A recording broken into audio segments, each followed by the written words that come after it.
श्री राम जय जय राम। श्री राम जय जय राम। श्री राम जय जय राम।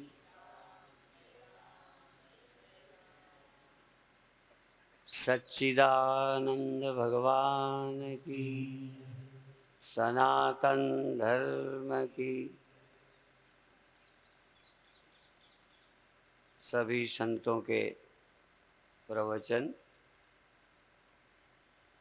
सुनकर कोई प्रवचन गलत नहीं लगता। जैसा कि महामंडलेश्वर गोपाल मुनि जी औषधियों का उदाहरण दे रहे थे, मैं भी ऐसा देता हूँ कि औषधि तो कोई खराब नहीं, लेकिन सब दवाइयाँ सबके लिए नहीं होती। कभी कभी ऑपरेशन आवश्यक होने पर भी टाला जाता है, शारीरिक स्थिति ठीक न होने पर। इसी तरह से सारे प्रवचन हमारे लिए हैं, जो जहाँ खड़ा है, जिसकी प्रबल जैसी मनोदशा है। कई को शुभ कर्मों का आदेश दिया जाता है, किसी को ध्यान धारणा का दिया जाता है, किसी को तीर्थ आदि का कहा जाता है। सब आवश्यक हैं, पर पूज्य अखंडानंद जी महाराज बराबर कई दिनों से बीच बीच बोलते हैं कि पहले आपका लक्ष्य तो स्पष्ट हो, आप क्या चाहते हैं। हम लोग सिद्ध करते हैं कि आपको मोक्ष चाहिए, हम कहते हैं सबको ब्रह्म चाहिए। तो ये सब कह के एक वाक्य में कहना चाहता हूँ, जहाँ चाह है वहाँ राह होती है, निकल आती है। बस जो आप चाहेंगे, स्वर्ग जाना चाहें वहाँ की भी रास्ता निकाल लोगे। नरक का तो बहुत आसानी से निकल आता है, उसको ज़्यादा निकालना नहीं पड़ता। दुख में गिरने के लिए बहुत कठिनाई नहीं, सहज रास्ता है, ढाल है। चूँकि इंद्रियां सहज विषय की ओर दौड़ती हैं और वो धीरे धीरे नरक ले जाती हैं।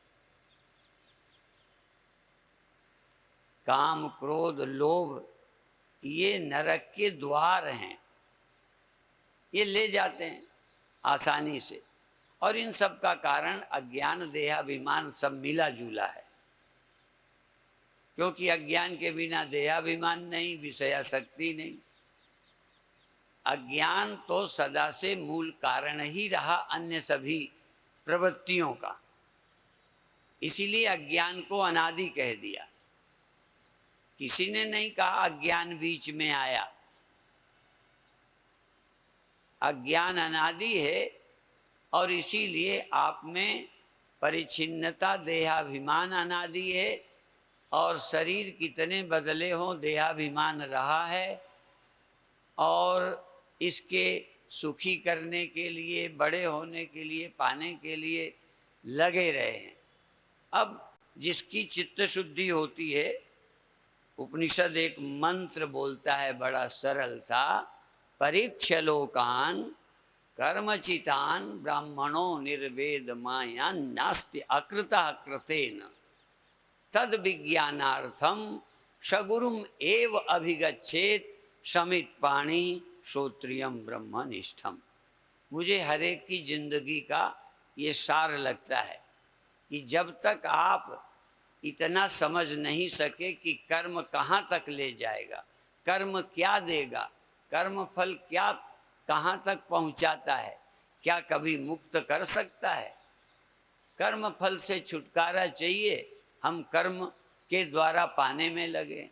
इसलिए परीक्ष लोकान, कर्म से क्या होगा। जैसे इलाज कराना मना नहीं करेंगे हम लोग, किसी वैद्य के पास जाना कैसे मना करेंगे, लेकिन क्या वैद्य अमृत दे सकेंगे। अमृत का अर्थ है अमर कर सकेंगे। तो अमर अज्ञानी देहाभिमानी को अमृत की प्राप्ति कैसे हो? दीर्घायु हो सकते हो। इसी तरह अन्य साधनों से चित्त की एकाग्रता सुखानुभूति हो सकती है। अभी अभी आप सुन रहे थे, मल विक्षेप जाके नहीं, किंतु एक अज्ञान जिसने साधना की है, चित्त शांत है, एकाग्र है, केवल अज्ञान बाकी है। अभी क्या है, हम लोगों के जीवन में पारिवारिक मोह ममता। अब देखो, ईमानदारी से मैं साथ साथ बोलूं, अभी हमें सब कुछ है, पहले भावना समझ लें। हमें देखो, आपका व्यवहार ठीक न हो तो बुरा लगता है, और स्वामी अनंत देव जी का तो आप यदि सभा में ठीक बैठे नहीं हो तो भी बुरा लगेगा। हम तो झेल लेते हैं। इसका मतलब नहीं है कि तुम्हारा दुर्व्यवहार मुझे अच्छा लगता है, पर अपन झेल लेते हैं, वो मंच में बोल देंगे। तो हमारे गुरुदेव से एक बार पूज्य हरिगिरि जी महाराज ने पूछा कानपुर में। अब गुरुदेव का भी शरीर नहीं, हरिगिरि जी महाराज का शरीर नहीं, चंबा वाले, हिमाचल वाले। वो कहते थे ज्ञानी को विक्षेप होता है कि नहीं? अज्ञानी का तो छोड़ो, पूछते हैं ज्ञानी को होता है कि नहीं, और ज्ञानी को संदेह होते हैं कि नहीं? तो उन्होंने कहा ट्रेन मिलेगी कि नहीं मिली दुविधा होती है ज्ञानी को भी, यदि कहीं बस पकड़नी, ट्रेन पकड़नी। देखो, विषय अनेक है ना, भिन्न, आप किसको क्या मानते हो। पर गुरुदेव ने ये कहा ज्ञानी को आत्मक विषय कोई संशय नहीं रहता। इसी तरह कार्य संबंध में यदि कोई व्यक्ति काम करता है, जैसे भगवान ने गीता में कहा युद्ध के लिए, वहां तो भगवान ने बहुत घुमा फिरा के कभी कहा यदि मर जाएगा तो स्वर्ग मिलेगा, जीत जाएगा तो राज्य मिलेगा। वहां क्लियर नहीं कहते कि तू जीत ही जाएगा। यद्यपि मनोबल बढ़ाने के लिए सबको यही कहना पड़ेगा। जैसे हम कहें, कई बच्चे हमसे पूछते हैं हम स्वामी जी पास हो जाएंगे? हमने कहा ठीक, परिश्रम करो, मेहनत करो, पास हो जाओगे। रास्ता बनाए रखे कि फेल हो जाएगा तो हमारी नाक तो बच जाएगी। यद्यपि गीता में ये भी है अंत में कि जहाँ भगवान कृष्ण हैं वो जीतेगा, पर हमारा यहाँ दूसरा युद्ध है, वो जो जीतेगा। जहाँ भगवान कृष्ण हैं, भगवान की गीता है, जहाँ भगवान की समझ है, वो हारेगा कैसे? आध्यात्मिक दृष्टि से वह उसका लक्ष्य पूरा होगा। पर पूरी गीता में लाभव लाभव जया जयऊ, जय और पराजय को बराबर कर ले। और एक तरफ कहते हैं जीतेगा तो पृथ्वी का राज्य मिलेगा, और मरेगा युद्ध में। दूसरी तीसरी बात नहीं कही कि तू हार जाएगा तो क्या होगा, क्योंकि क्षत्रिय या तो जीतेगा या मरेगा, हार के तो कायर बैठता है। हार जाना का शब्द ही नहीं कहा कि यदि तू हार जाएगा। कहते हैं यदि जीत जाएगा तो राज्य मिलेगा, और मर जाएगा तो स्वर्ग मिलेगा। अपन लोग सोचते हैं यदि हार जाएंगे तो क्या होगा, चूंकि हार के बैठे रहेंगे, डरपोक है ना। तो अब भगवान कृष्ण फिर भी ये कहते हैं कि लाभ और हानि, जय और पराजय, समझाने में ये भी कहते हैं कि यदि पराजित हो या जीत, दोनों में सम रहना है। इसी तरह शरीर रहेगा या नहीं रहेगा, क्या है, बुलबुला रहे या ना रहे, समता को जो प्राप्त है। तो अभी अर्जुन तो समता को प्राप्त है कि नहीं, पर भगवान प्राप्त कराना चाहते हैं। भगवान एक ऐसी दृष्टि दे रहे हैं जिससे समता आ जाए। और बहुत सोचते सोचते, पर आत्मज्ञानी में समता आएगी ही। पहले तो अब बहुत तो तुम्हारे प्रश्न हमारे उठते हैं। एक बात प्रसंगवश, जैसे अनंत देव जी ने कहा कि थोड़ा वेदांत से हटके, ऐसे ही मैं आपके लिए थोड़ी सी बात कह दूं, फिर मैं अपने वेदांत पर आता। हम पहले वेदांत पढ़ते थे, सौभाग्य से सीधा हमको छोटे में तो बहुत कुछ सुना, ना के बराबर, कोई बड़े ग्रंथ नहीं, फिर वेदांत सुनने को मिला, तो प्रक्रियाएं थोड़ी आ गईं। ये पंचभूतों का देह है, मैं पंचभूत नहीं, ये मन बुद्धि चित्त के धर्म है, मेरे नहीं, ये बिल्कुल सब आ गया, लेकिन कोई आनंद का अनुभव नहीं हुआ। तो फिर किसी समय हम महर्षि रमण को पढ़ा रहे थे कपूरथला में। जिन दिनों यहाँ आना शुरू हुआ है, लगभग सब 65-66 की बात है। सन्यासी हम सन 57 में हो गए थे, निकले 1 आध साल पहले थे। लेकिन ये ध्यान की जो बात है, 65-66-67 में ध्यान लगना शुरू हुआ, बहुत आनंद आया। महर्षि रमण को पढ़ाते पढ़ाते ध्यान लग गया।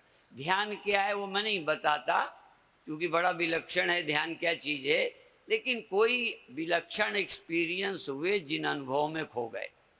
जैसे ज्योति दर्शन है, आवाज़ें आना, कुंडलनी जागना, शरीर का फैलना, सिकुड़ना, और भी आनंद ही आनंद रह जाना, काम आदि विकारों का अंत हो जाना, क्रोध ना आना, बोलने की इच्छा ना होना।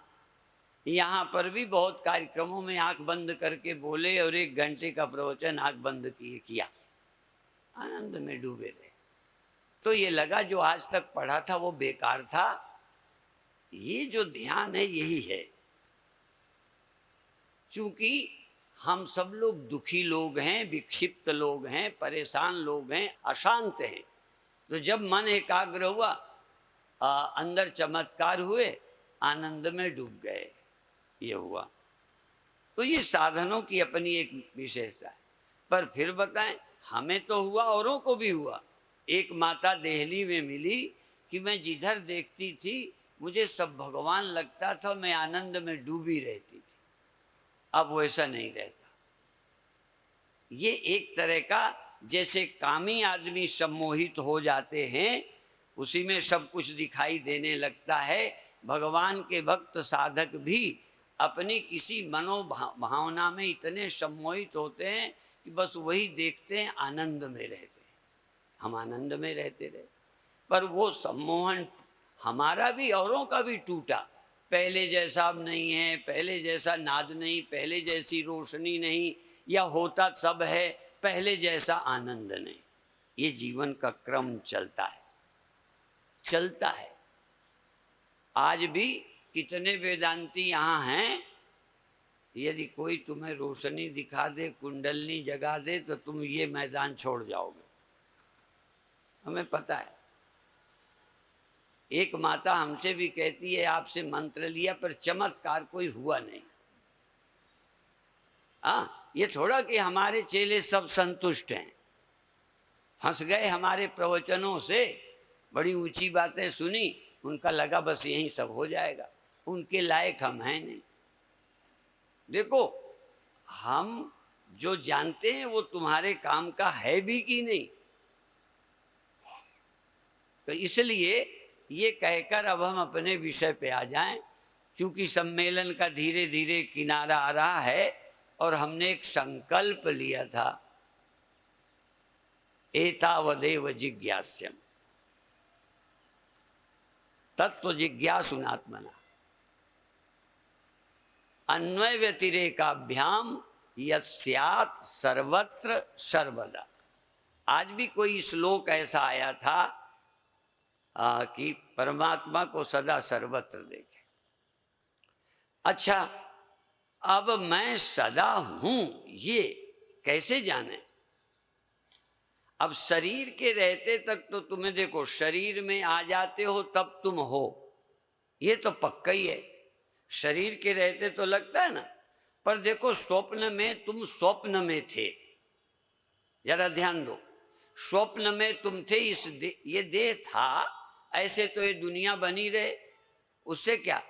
तुम्हारा देह था, पर इस देह से तुम्हारा संबंध न था, तुम अपने ही किसी ख्याल में थे। तुम तो थे ना, तुम माने देह नहीं। ये तुम शब्द का जो प्रयोग होता है देह अर्थ में नहीं है। यदि देह अर्थ में होता, एक चीज का विचार तुम रोज करो, यदि तुम देह हो तो देह तो खाट पर पड़ा था, स्वप्न किसने देखा? क्या स्वप्नों का दृष्टा देह होता है?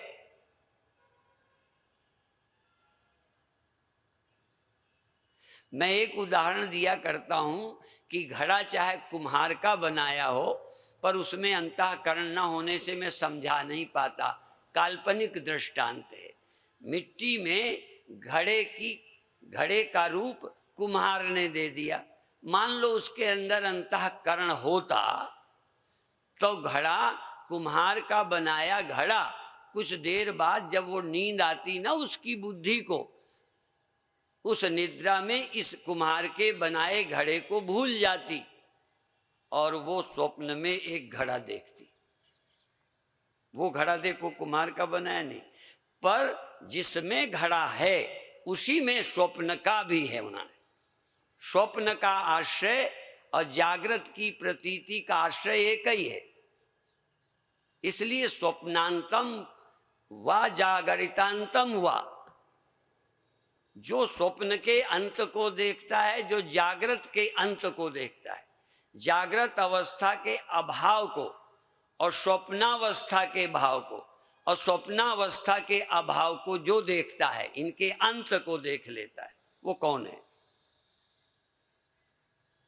इससे और ये जागृत सत्ता कैसी है? भौतिकवादियों से अलग, लेकिन तुम्हारे लिए तभी है जब तुम जागे हो। तुम्हारे लिए ये जगत, ये देह और सब तब है जब तुम्हारी जागृत अवस्था है। देह बना रहे, तुम्हारी जागृत अवस्था ना हो तो जगत क्या है? तो और जागृत अवस्था किसी की स्थायी नहीं है। देह रहते भी जागृत नहीं रहता। देह तो कुछ टिकाऊ है, 50-100 वर्ष रह रहा है। जागृत अवस्था थोड़ी देर में ही चली जाती है और स्वप्न आ जाती है, और स्वप्न चले जाते हैं और फिर जागृत आ जाती है। अभी एक बात सुसुप्ति की महिमा बताई, मैं थोड़ा स्वप्नों की बता दूं। हाँ, जागृत की भी बताऊं। जागृत न होता तो तुम आत्मविज्ञान को प्राप्त नहीं कर सकते थे। सोचने समझने स्वप्न भी हुए हैं, ये तुमने स्वप्न में नहीं सोचा। और जागृत जगत भी होता है स्वप्नों से अतिरिक्त। स्वप्नावस्था में कोई एक जगत था, जागृत में स्वप्न वाला नहीं सोचता। कोई स्वप्न में ये नहीं सोच सकता कि जागृत एक अवस्था और थी, ये पृथ्वी और थी जो इस समय मेरे पास नहीं, मैं यहाँ आ गया हूँ। स्वप्न वाला नहीं सोचता। जागृत को ये क्षमता है कि स्वप्न हुए थे उनकी भी याद करता है, और गहरी नींद हुई थी इसकी भी याद करता है। इसलिए आत्मज्ञान के लिए जागृत अवस्था 100% आवश्यक है। दूसरा, जितने दृष्टांत हैं वो कम फिट बैठते हैं, क्योंकि कहीं घड़ा उपाधि है मिट्टी में तो वहाँ चैतन्यता और जानने जनाने की बुद्धि नहीं है। इसलिए जब मैंने घड़े का उदाहरण दिया कुम्हार का, तो एक स्वप्न आप कहाँ से लाऊं घड़े को? अब घड़े में कोई अकल होती तो स्वप्न देखती, और उस स्वप्न के दृष्टा वही होगी जो कुम्हार के बनाए दृष्टा और वेश हो। तो जो इस देह का आधार और दृष्टा है वही स्वप्न का आधार और दृष्टा है। और स्वप्न झूठा हो जाता है, ये तुम्हें अनुभव करना आसान है। इसलिए स्वप्न जगत के, तुम्हारी सत्यता और जगत के मिथ्यात्व के निर्णय करने में स्वप्न का उदाहरण सबसे ज्यादा सही है। इसलिए बिना स्वप्नावस्था के भी तुम आत्मविज्ञान को प्राप्त नहीं कर सकते। स्वप्नों का अनुभव बहुत जरूरी है।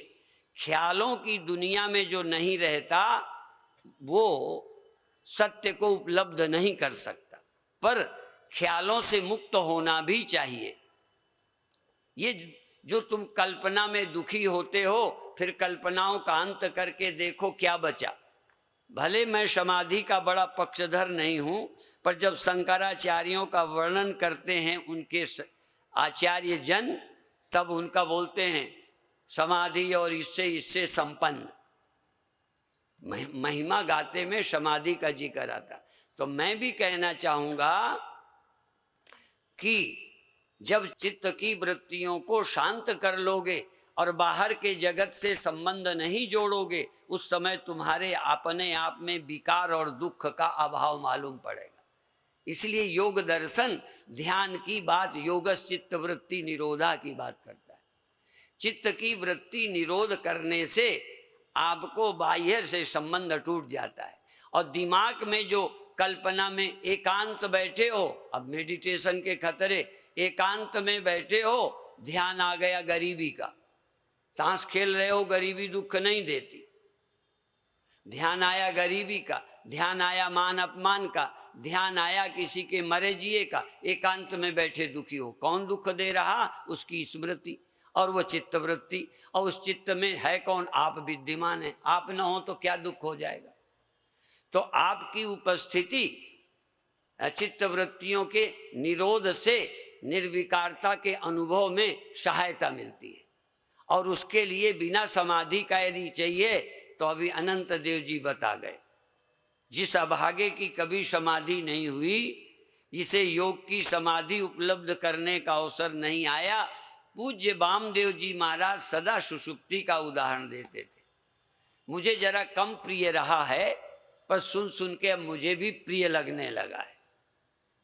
पर सुषुप्ति का क्या है, समाधि सुषुप्ति में फर्क है। जब आप ध्यान में चित्त वृत्तियों का निरोध करते हैं, या कुछ वृत्तियों का ही निरोध कर लें, दुख वृत्ति का, द्वेष वृत्ति का, काम वृत्ति का, क्रोध वृत्ति का, राग आदि का ही निरोध करें और चैतन्य रहें, तो दुख की निवृत्ति अपरोक्ष हो जाती है। सचेतन दुख की निवृत्ति समाधि में मालूम पड़ती है, लेकिन निद्रा में भी दुख निवृत्ति, चिंता निवृत्ति, वृत्तियों का निरोध बिना किए हो जाता है, सब वृत्तियों का। इसलिए सुषुप्ति समाधि से कम नहीं है। पर यदि सुषुप्ति प्रिय है तो जागृत में महानुभाव कुछ मिनट क्यों नहीं ला सकते? जिन वृत्तियों से, जिस मन से, जिन विषयों से दुखी हो, जिनके अभाव में नींद में दुख नहीं था, तो यदि जागृत में भी सब स्मरणों से छुट्टी पा जाओ तो जागृत में अपरोक्षानुभूति हो जाएगी कि मुझ में दुख नहीं है। दुख ख्यालों में है, दुख वृत्तियों में है, दुख अन्य से आता है। अभी सुन रहे थे कि जहाँ से दुख आता है वहीं से सुख, जहाँ से सुख वहीं से दुख। यहाँ तक भय आदि, नुकसान आदि भी बाहर की स्मृतियों से आए हैं, आत्मा में दुख नहीं है। पर इसका और स्पष्ट होगा ध्यान योग से। जो विवेकी हैं, चिंतनशील हैं, उनको समाधि की जरूरत नहीं है। मैं भी जैसे वो घोषणा करते हैं ना अनंत देव, मैं भी बोलता हूं कि उनको समाधि की जरूरत नहीं है। जो लोग सुषुप्ति के उदाहरण से पूर्ण रूपेण समझ लें कि दुख का कारण जगत के संबंध और वृत्तियां हैं, मेरे में दुख नहीं सुषुप्ति में होता। पर जिनको सुषुप्ति से समझ ना आए, उन मूढ़ लोगों को, जान के कह दिया है मैंने, बुरा नहीं मानना, उन मूढ़ लोगों को जागृत अवस्था में चित्त वृत्तियों का निरोध करके, अपने चित्त के राग द्वेष आदि शांत करके, मल विक्षेप हटाकर, अंतर के आनंद का अनुभव करें। मल विक्षेप हटाएं, अंदर आनंद है। आनंद का आविर्भाव, अपने स्वरूप की निर्विकारता का पता बिना वेदांत के ध्यान से हो जाएगा। तो अब दो हो गए। जो लोग सुषुप्ति अवस्थाओं का विचार करके जा सकते हैं वो ज्ञान मार्गी हैं, और जो ये न कर सकें वो ध्यान का अभ्यास करें, और भी न कुछ कर सकें केवल राम नाम प्रभु का नाम स्मरण करें। यदि अत्यंत प्रभु से प्रेम है तो ना स्त्री चाहिए, न धन चाहिए, न बाहर की चीजें, प्रभु के नाम में डूबे और आनंद मिला।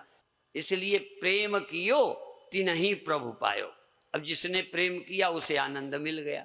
तो आनंद वहां न औरत का है, न धन का है, न पद का है, न प्रतिष्ठा का है, न अन्य कोई चमत्कार है जो दिखता नहीं, सुनाई नहीं पड़ता, या आपके ख्याल में उसका नाम लिया, न वो खाने की चीज, न पीने की, न बिछाने की, न ओढ़ने की, नाम लिया और आनंद आया। गोस्वामी जी कहते हैं जो मही राम लागते मीठे, तो नौ रस खट रस हो जाते सब फीके। तो निर्विकारता भी भगवत भक्ति से आ जाएगी, आनंद आएगा। आनंद के लिए सारे विकार आते हैं। काम किस लिए? सुख के लिए। सुख के लिए सभी विकारों का जन्म हुआ है। यदि भक्ति से, प्रेम से सुख का प्रादुर्भाव हो जाए तो अन्य विषयों की आवश्यकता नहीं है। जैसा कि मैंने गोस्वामी जी के जो मही राम लागते मीठे, शर्त है जो मोहि राम। यदि आप भगवान के भक्त हो, किसी तरह से हो, आप नाम का भजन करिए, ध्यान करिए, जाप करिए, बस आनंद में डूब जाइए। एक समस्या हल हो गई। जो आनंद के लिए भटकते फिरते थे वो खत्म हो गया। अब आ गया स्वामी अनंत देव जी का महावाक्य। कौन सा महावाक्य? कि मैं ये कहता हूं कि मल विक्षेप जाके नहीं। जिसे बाहर से आनंद चाहिए नहीं, केवल रोटी खा लेते हैं जब भूख लगी, कपड़ा पहन लेते हैं ठंडी लगी। आनंद के लिए किसी स्त्री की, धन की और किसी पद प्रतिष्ठा की जरूरत नहीं। मल विक्षेप जाके नहीं, किंतु एक अज्ञान। अब अपनी ब्रह्मता, मैं ब्रह्म, आनंद तो है, आनंद तो मुझे मिल गया, विक्षेप रहित तो हूं, पर ब्रह्म अभी नहीं मिला। मैं व्यापक नहीं हुआ, या मेरे सिवा कुछ नहीं है, ऐसा विज्ञान नहीं है। ऐसा विज्ञान फिर उपनिषद वचनों से, गुरु से हो जाएगा। जैसा कि कहते हैं वो अज्ञान की निवृत्ति गुरु वाक्यों से हो जाएगी। अब आप जिस लायक हो, सबका मसाला दे दिया, भक्ति वालों के लिए दे दिया, योगाभ्यास वालों को दे लिया। एक और ले लो, चमत्कार वाला। कई लोग नाद, प्रकाश, कुंडलनी, ये भी एक तरह का चमत्कार है। जब हमको तमाशा देखने जाते हो जादूगरों का, वो क्या देता है? अच्छा, जादूगर तुम्हें कुछ देता है या जादूगर को तुम कुछ देते हो? जब देखने जाते हो, झूठ नहीं बोलना, जादूगर को तुम दे के आते हो, पर देखने क्यों गए? कोई ना कोई आश्चर्य की बात दिखाता है जिसको देख के तुम्हें आनंद आता है। क्योंकि जो नहीं हो सकता हमारी समझ में, वो दिखाई पड़ना भी एक आनंद है। हमको भगवान का दर्शन हुआ वेदांत के बाद में समझा कि दर्शन क्या चीज है। अब जिनको बताया गया रोशनी परमात्मा है और रोशनी दिखाई, आनंद आएगा, बिल्कुल आएगा। नाद की महिमा सुनाई, नाद सुनने में मन लगा। नहीं तो नाद से दुखी भी लोग मैंने देखे, जिनके नाद चलता है, कहते हैं महाराज नींद नहीं आती है, नाद बंद कैसे हो? ये तो रोग भी है।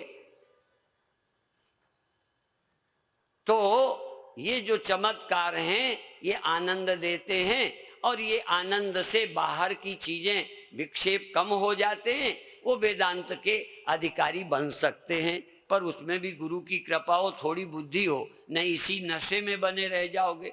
जैसे जन्मों लोगों को धन में बीत गए, पद में बीत गए, प्रतिष्ठा में बीत गए, उन्हें समय ही नहीं मिलता है आत्मा के जानने का। ऐसे ही साधना के मार्ग में भी तत्व के जानने का अवसर चला जाता है चमत्कारों की व्यस्तता में। इसलिए ब्रह्म की जिज्ञासा, परीक्ष लोकान कर्मचितान ब्राह्मणों निर्वेद माया नास्त्यकृता कृतेन तद विज्ञानार्थम गुरुम एव अभिगच्छेत समित पाणी श्रोत्रियम ब्रह्मनिष्ठम। फिर उनको चाहिए कि श्रोत्रिय ब्रह्मनिष्ठ गुरु के पास जाएं। गुरुम एव अभिगच्छेत, यहां मैं बोलता हूं, फिर मंदिरम नहीं, तीर्थम नहीं, जानना हो तो गुरु के पास जाएं, ध्यान करना हो कहीं जाओ, भगवान का भजन करना है मंदिर में बैठो, दर्शन करना है, नमस्कार करना है, दंडवत करना है, यदि श्रद्धा है तो इतना आनंद मिलेगा मंदिर में। कई लोगों को इतना मंदिर में आनंद मिलता है कि हमारे प्रवचनों को बकवास कहते हैं। हाँ, लेकिन एक बात मैं बताऊं, संशय विपर्य रहित आत्मा का सही सही यथार्थ बोध बिना अच्छे गुरु के नहीं हो सकता।